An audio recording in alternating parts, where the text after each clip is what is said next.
Connecting to your spirituality. Sometimes when we're going through a lot of overwhelming feelings and having a lot of anxiety, another great way to maybe better your well-being is to explore that place which helps you connect within. There's research that has shown that those who are involved in activities that are vital and sacred to them, like a healthy spiritual practice or a healthy religious practice or a religious community or spiritual community, or even just have a strong sense of spirituality, they generally tend to cope better, live 7 to 13 years longer, have more resilience, and get a lot less sick than those who do not. Why is it that those who have a spiritual practice or spirituality tend to have better resilience? Well, if you actually look at the nature of spiritual practice, almost always the purpose of having a spiritual practice is to bring about a sensation or sense of peace, harmony, and overall well-being. So many spiritual practices scientifically have shown to alter the way our brain waves are. And it actually has been shown to create an effect on our physiological processes. The spiritual practices have been designed to engage that relaxation response that can help us quickly bounce back in a stressful situation.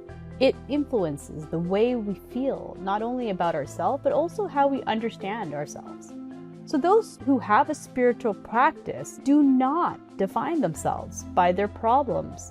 They do not define themselves by their situation, or if they're sick, their illnesses. They see themselves as much more than the problem, much more than the situation, much more than the illness itself. They are more involved with the community. And this is another reason why they seem to be very resilient, is because they remember that they're not alone and they feel hopeful of their life now and in the future. So how can you explore your spirituality? Consider trying to answer these questions to help you connect within and cultivate your spirituality.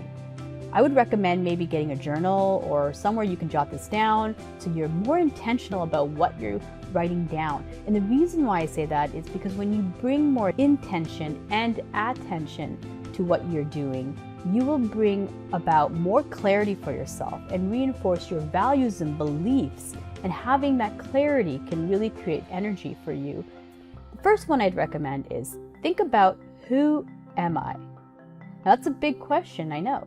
It may take some time for you to really look at that, but write it down. The next question is, what is vital for me? What is sacred to me? What's really important for me?